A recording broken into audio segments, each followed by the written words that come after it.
Here to join us on that conversation. We expect it to be robust, as the issue is, and nerves are as well. Dan Joseph, we call him the China guy around here, and he has been on a lot lately because, well, guess what? China's been on a lot lately. He's the author of The China Learning Curve. Jayme Meredith, Vice President of Hefren-Tiltonson downtown. Jayme, how are you? It's a pleasure to have you on again. I'm doing great, Ellis. Always good to be here. How about you, DJ?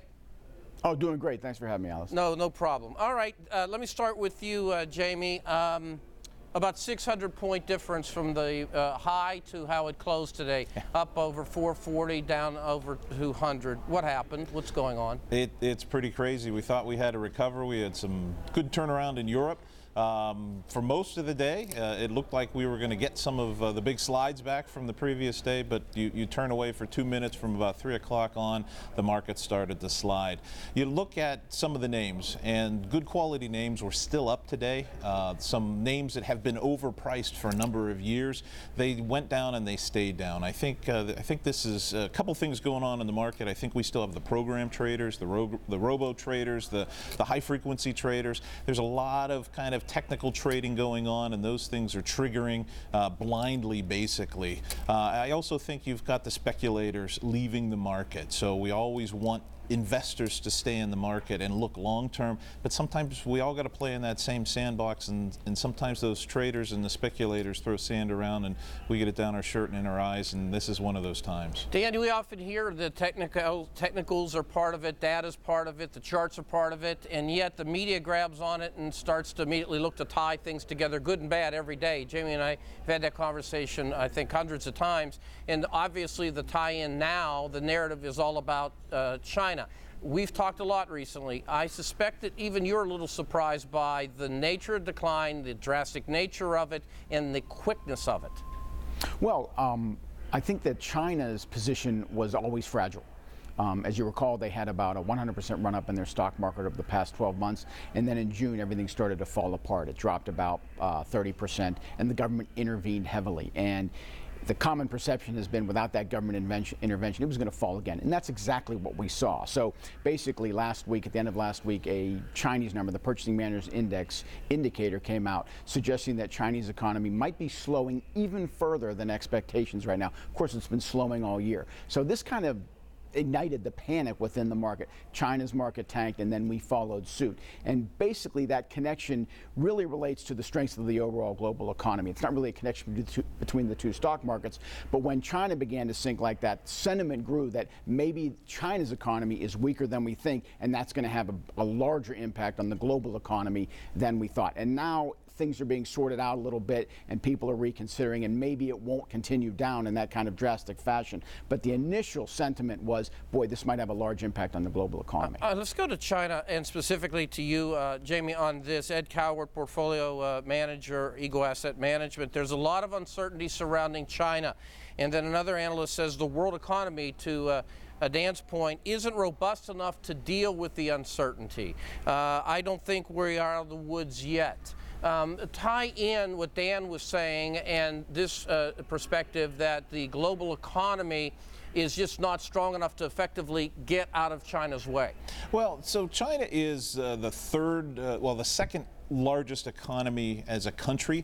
It's the third largest importer. So we're number one, the EU, Europe is number two, and China is number three, and we're honestly not separated by a large margin. So China is the third largest purchaser of goods and services. And so what you need to look at is who is influenced by that. If you look at the United States, about 13% of our economy is exports, and about 9% of our exports go to China. So if you do the math, we only have about 1% of our economy exposed to China. So if China slows down from 7 and change percent growth to 6% growth, so that 1% goes down to 0.97%. It's just not going to have a significant impact. Now, there are countries in the world like Australia that does have a big impact. Australia has about 20% of its economy going to China. It's a big export nation, and China is its #1 trading partner.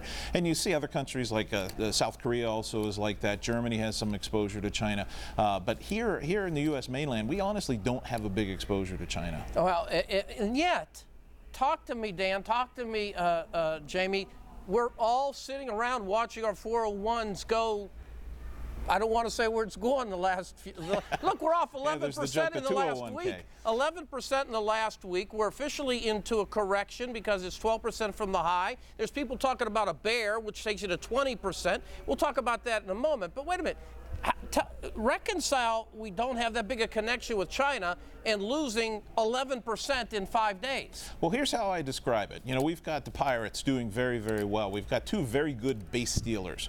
So when Polanco or Marte, they get on first base, they're trying to steal second base. So they take a little bit of a lead, little bit of a lead, little bit of a lead. Then they get out, 4, 5, 6, 10 feet off the bag, and every little twitch that the pitcher makes, they're diving back to the bag. The markets are like that too. The market wants to get every advantage it possibly can.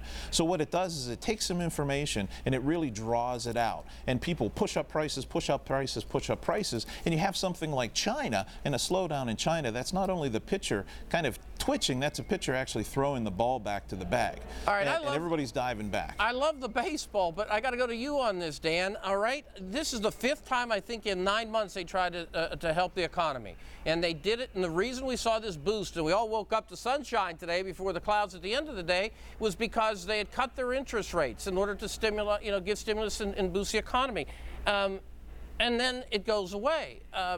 I guess when I look at that and I see, and this is a quote here from another strategist, Charles Schwab, the return to a more traditional stimulus from China helped excite many investors, but in fact, this is more likely the start of a longer-term period of volatility. How many tools do they have? How many things can China do, like today or other things, in order to create more stability in their markets? Yeah, well, like you said, this is the 5th time they've lowered interest rates. It's also the 3rd time that they've reduced their reserve requirements for banks. And the problem is, the previous times they've done this, it hasn't had much impact. I mean, they're trying to push liquidity into the economy, but frankly, it's not pushing up real growth. It's going into the stock market and it's contributing to capital flight. So I think initially probably the reaction was positive because China's doing something, but in reflection, those types of activities aren't really helping China very much. I mean, China is the latest, but certainly not the first to jump on the leverage bandwagon. I mean, the United States, Japan, Europe, throughout the world, we have very high GDP or debt to GDP ratios, and now China's is climbing, approaching 300%, as they've been trying to stimulate their economy over the past year, and in fact, going back 5 years.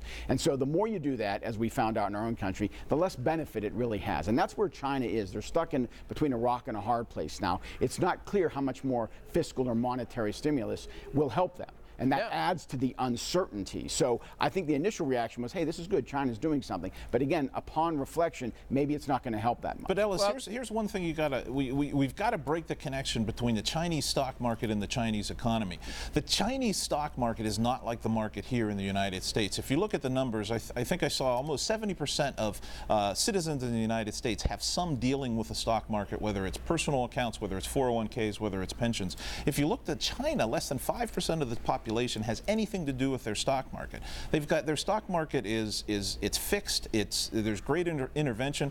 About 3 weeks ago, the Chinese government came out when it first started the slide and said, listen, if you sell stocks, we're putting you in jail. So the Chinese stock market does not have the same level of influence on their economy or the same reflection of their economy as our stock market does. But didn't they shut it down? They shut it down a few times. They absolutely First of all, if I could just jump in with a quick correction. What they said was, if you do what they regard as illegal short selling, not just selling shares, but short selling because it's not permitted, that would maybe put you in jail, but not just selling shares. Now, they did intervene dramatically. Jayme makes a good point. This story, the connection with China and the U.S. stock market is not stock market to stock market. It's Chinese economy to the U.S. stock market. And you've pointed that out many times. There's where the connection is. And like I said, it was that drop in the Purchasing Managers Index, the indication that maybe China is going to be slower than we think. I mean, keep in mind, the reason commodity prices, the reason gasoline prices have dropped so much is because demand from China is way down. So the impact from China is already being felt around the world. Jayme made the mention of some countries like Australia that rely on exports to China much more than we do. They're already feeling it. So yeah, but I got to go. I got to come back, or we'll have a one-segment show.